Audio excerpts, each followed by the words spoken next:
Hi everybody, it's Miss H. So today we're going to be reading a really fun story, a story I like a lot. But I also have a friend with me today. Do you know who it is?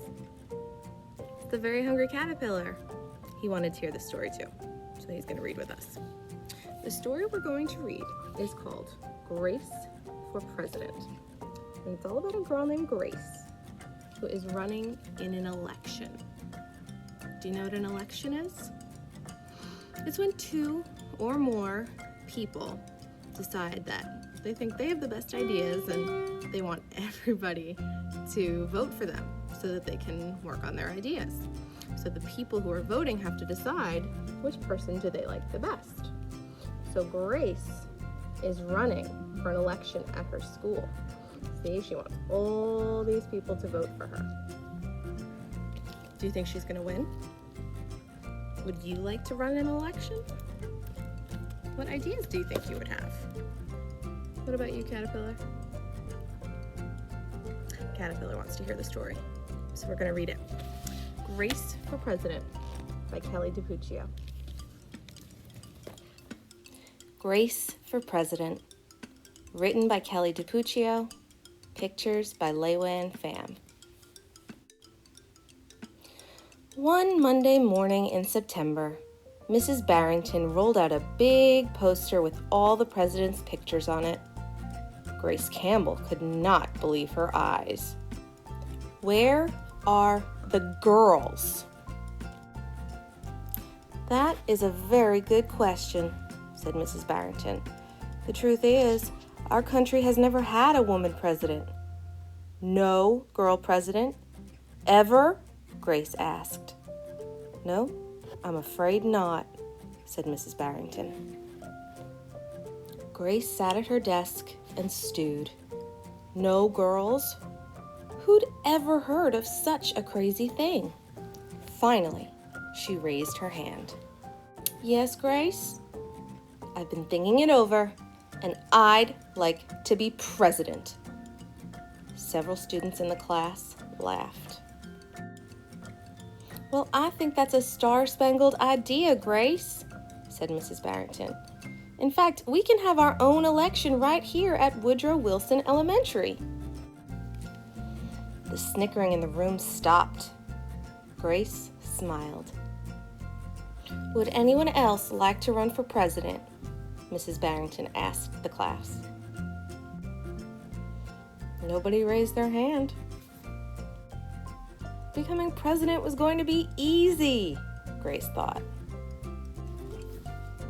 The next day, Mrs. Barrington made an announcement. In the name of democracy, I have invited Mr. Waller's class to join our election. Their class has nominated Thomas Cobb to be their presidential candidate. Grace's heart sank. Thomas was the school's spelling bee champion. His experiments always took a blue ribbon at the science fair. And he was captain of the soccer team. Becoming president wasn't going to be so easy after all, Grace thought.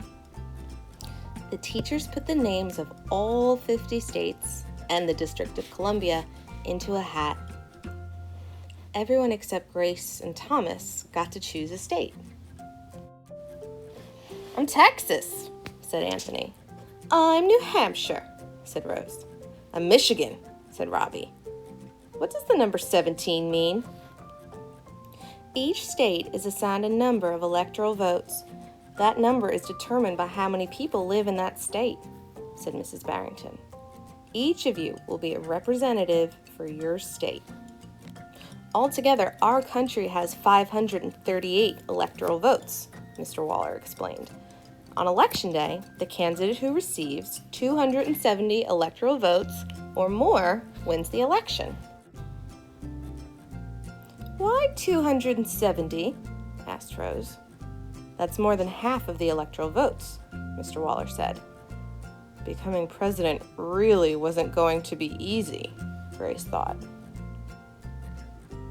Grace came up with a campaign slogan. Make history! Vote Grace Campbell for president! Thomas came up with his own campaign slogan. Vote for Thomas Cobb, the best man for the job. Grace listened to what issues were important to the students, and she made a list of campaign promises. A peaceful school, no bullies. A cleaner school, no littering. Better hot lunches. No more fish stick tacos. Thomas made up his own list of promises. Free tutoring, free soccer lessons, fish stick tacos every week. Grace made campaign posters and buttons.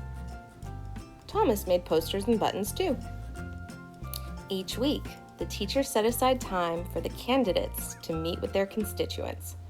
Polls were taken. Voters were making their choices. Grace continued to campaign. During lunch, she handed out free cupcakes. At recess, she gave speeches. Vote for Grace. After school, she held rallies. Meanwhile, Thomas wasn't worried.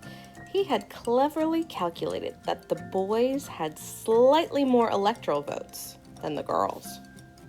At recess, Thomas studied his spelling words. During lunch, he worked on his latest science experiment. After school, he played soccer. Even before the election, Grace made good on her promises. She joined the safety squad, she organized a school beautification committee, and she volunteered her time in the school cafeteria. In early November, Woodrow Wilson Elementary hosted a special Election Day assembly. Grace and Thomas took their places on stage as the school band began to play.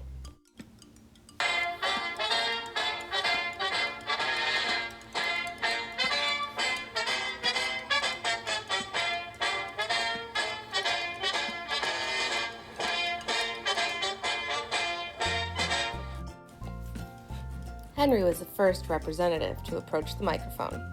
The Yellowhammer State of Alabama cast its 9 electoral votes for Thomas Cobb.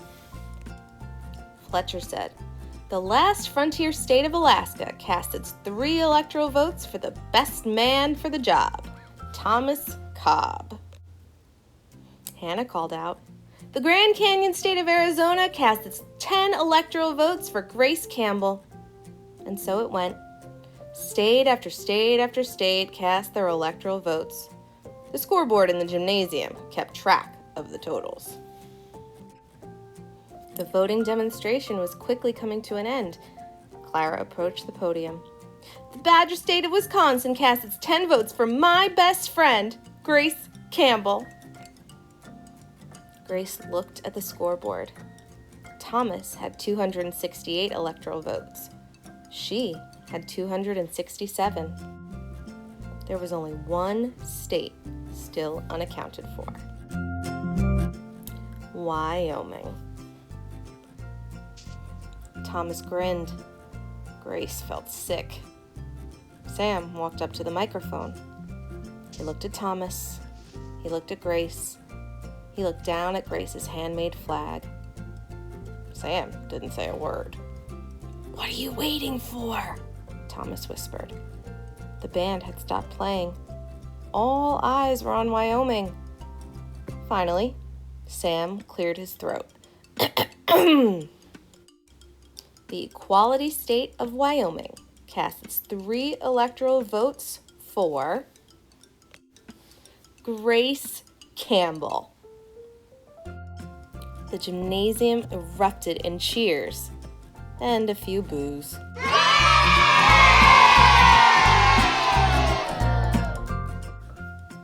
Mrs. Barrington approached the podium. With 270 electoral votes, the winner is Grace Campbell.